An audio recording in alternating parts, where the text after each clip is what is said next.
எல்லாரும் ஐடிக்கு போகணும்னு முடிவு பண்ணிட்டு முதல்ல என்ன லாங்குவேஜ் படிக்கணும், எப்படி படிக்கணும் அப்படின்னு நிறைய குழப்பத்தில் இருக்கீங்க. அதை ரொம்ப எளிமைப்படுத்துகிறேன். முதல்ல ஒரு விஷயத்தை கற்றுக்கணுன்னா ஒவ்வொன்றுக்கும் ஒரு ஆர்டர் இருக்குங்க. இப்போ உதாரணத்துக்கு நான் விவசாயம் கற்றுக்கணும்னு நீங்கள் போகிறீங்க.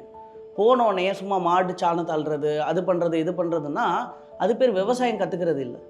முறையாக கற்றுக்கணும் அப்படின்னு நினச்சிங்கன்னா முதல்ல மண்ணுனா என்ன, மண்ணு கீழே எத்தனை லேயர் இருக்குது, ஒவ்வொரு லேயரில் என்ன நடக்கும், இந்த மாதிரி மண்ணை பற்றின ஒரு ஆழமான புரிதல் வேணும்.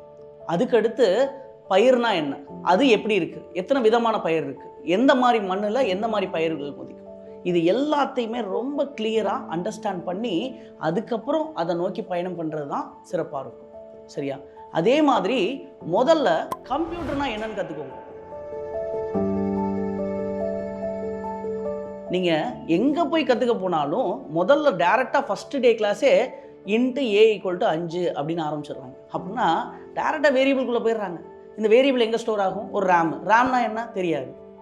அப்போது இந்த இடத்துல நான் சொல்ல வர பாயிண்ட் என்னென்னா ரொம்ப சிம்பிள். ஒவ்வொன்றுக்கும் ஒவ்வொரு ஆர்டர் இருக்குங்க. முதல்ல ஐடி கற்றுக்கணும்னு நினச்சிங்கன்னா முதல்ல கம்ப்யூட்டர்னா என்னென்னு முழுமையாக தெரிஞ்சுக்கோங்க. அதுக்கடுத்து அந்த கம்ப்யூட்டரை வச்சு அதுக்குள்ளே எப்படி கோடிங் எழுதணுன்றதை தெளிவாக கற்றுக்கோங்க. அடுத்து என்ன ப்ரோக்ராமிங் லாங்குவேஜ் சார் நான் கற்றுக்க, முதல்ல ஃபுல் ஸ்டாக் கற்றுக்கிறவா, டேட்டா சயின்ஸ் கற்றுக்கிறவா அப்படின்ற கேள்வி நிறைய பேத்துக்கு இருக்குது. சார் ஒன்றே ஒன்று தான், முதல்ல ஒரு சாஃப்ட்வேர் உருவாகணும். இந்த சாஃப்ட்வேர் தான் என்ன செய்யும் அப்படின்னா வெளியேந்து டேட்டாவை உள்ளே கொண்டு வந்து கொடுக்க போகுது.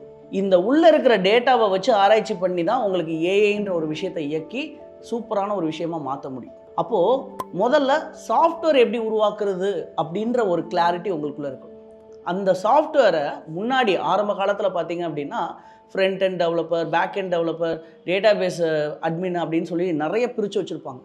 இன்றைக்கி அதெல்லாம் சேர்த்து ஒன்றா பண்ணுறது தான் ஃபுல் ஸ்டாக் டெவலப்பர். என்னை பொறுத்த வரைக்கும் முதல்ல பேசிக்ஸ்லேருந்து வாங்க. ஒரு ஃபுல் ஸ்டாக் கோர்ஸ், இப்போ ஒரு ஃபுல் ஸ்டாக் கோர்ஸ் கற்றுக்கணுன்னா அதில் எப்படி சார் ஆரம்பிக்கணும்? இப்போது முதல்ல எந்த மொழின்றதை நீங்கள் தேர்ந்தெடுக்கணும். நான் பைத்தான் படிக்கவா, ஜாவா படிக்கவா, C# படிக்கவா, என்ன சார் படிக்க? சார் என்ன வேணாலும் படிங்க. ஆனால் ஒன்று மட்டும் மைண்டில் வச்சுக்கோங்க, ஐடின்ற ஒரு துறை நைட்டு தூங்கிட்டு காலையில் எழுந்திரிச்சு பார்த்தீங்கன்னா புது டெக்னாலஜி வந்துடும். அப்போ எந்த டெக்னாலஜி புதுசாக வந்தாலும் அதுக்கு அடாப்ட் ஆகிறதுக்கு நம்மளுக்கு தேவையான அளவுக்கு ஃபவுண்டேஷன் ஸ்ட்ராங்காக இருக்கா அப்படின்றத யோசித்து அந்த மொழியை தேர்ந்தெடுங்க.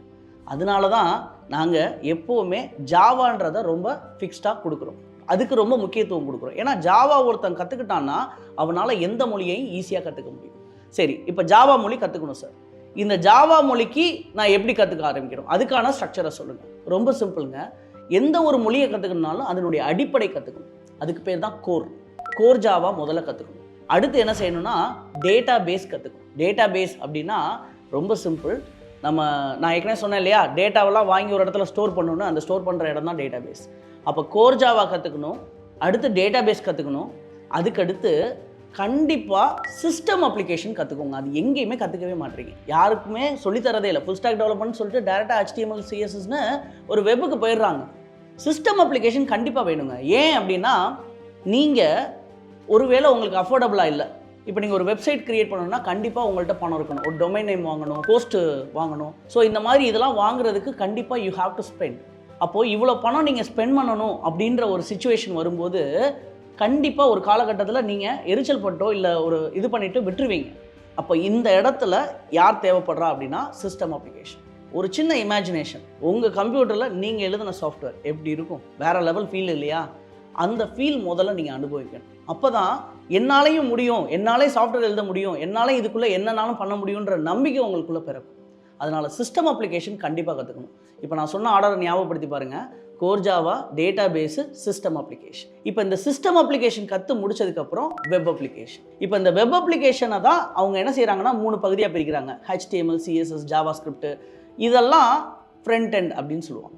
அதே மாதிரி அதுக்கு தேவையான REST API கொடுக்கறது, இதெல்லாமே பண்ணுறதெல்லாம் பேக் எண்ட் அப்படின்வாங்க.